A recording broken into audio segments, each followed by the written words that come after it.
All right. So, what I'm doing here right now is the best thing I know to be doing right now with my time and energy.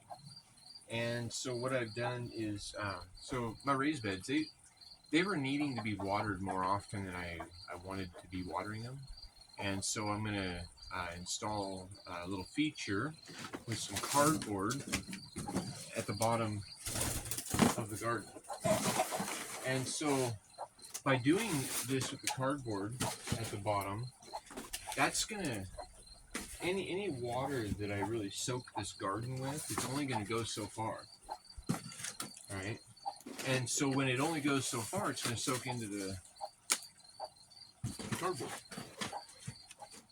And so that's my goal, is to keep the water at the surface for the plants, and also recycle cardboard. Um, the best way that I know how to do it, and we get a lot of it in next my friend, he stops by the grocery store every day and picks up the stuff that they can't sell. It's starting to mold or whatever. And so I know this looks like a lot, and it kind of is. Usually, four to six layers is probably sufficient. This is going to be for the next video. I just took some cuttings off the Saskatoon, and so we'll be putting those in root toner and into the aquaponics cloning bed here in just a little bit, and we'll probably have that video as the last video, like being right up in here somewhere to for you to check it out. The other thing that I'd like to incorporate into this are oyster shells, right? And so I put oyster shells so they're cupped up like this, and that's going to do a couple of things. That's going to improve the calcium that and other precious salts and nutrients and stuff that the bed and the plants can thrive from. And it also is just going to be like little cups that hold water under the soil. And so if we know of somebody who has oyster shells in his abundance, because maybe they like to eat oysters, ask them to save their shells for you. And then basically I'm just going to take the same soil that I pulled out of this bed, and I won't be needing as much of it, but I'm going to just start filling it all back in.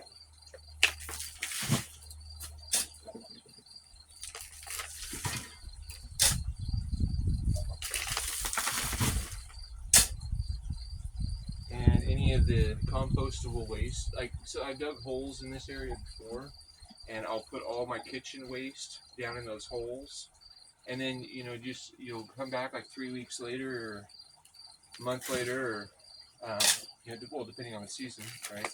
But it's basically all turned into soil, and you just got little pieces of plastic here and there that didn't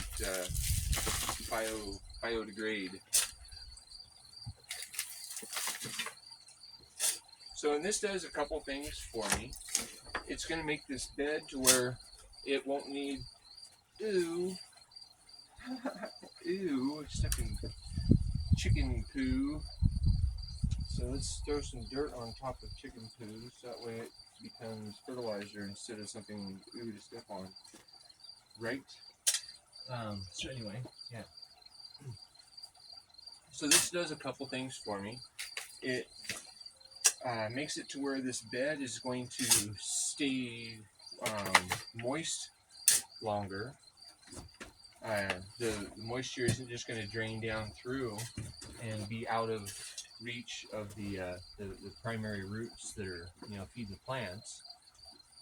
So it keeps it up near the surface, and that's what a healthy soil would actually be doing, is it would be holding on to some moisture and making it available for the plants.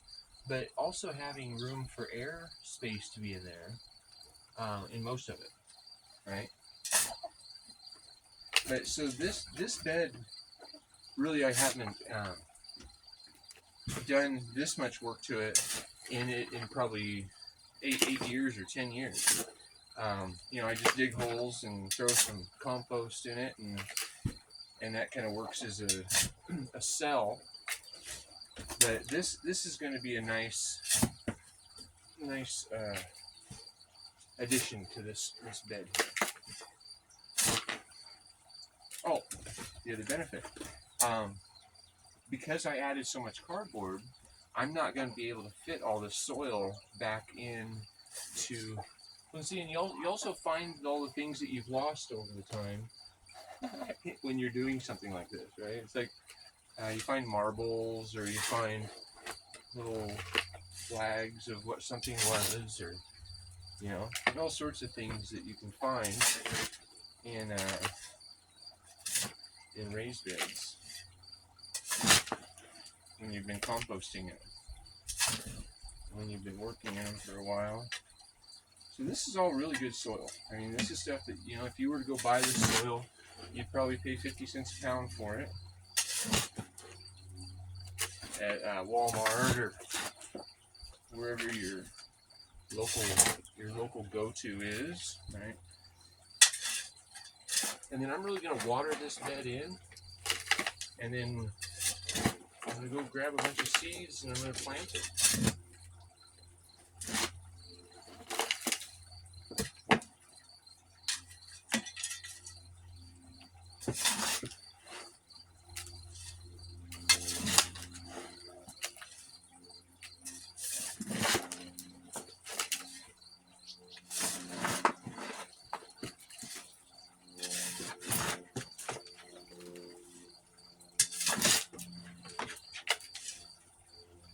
Yeah, now so I have soil here that I can put into some of the other pots, and then I can plant seeds in those, and then I'll be able to transplant those somewhere else. But yeah, so that's that. And since that only took a few minutes to show you that idea, let's go over here and see if we can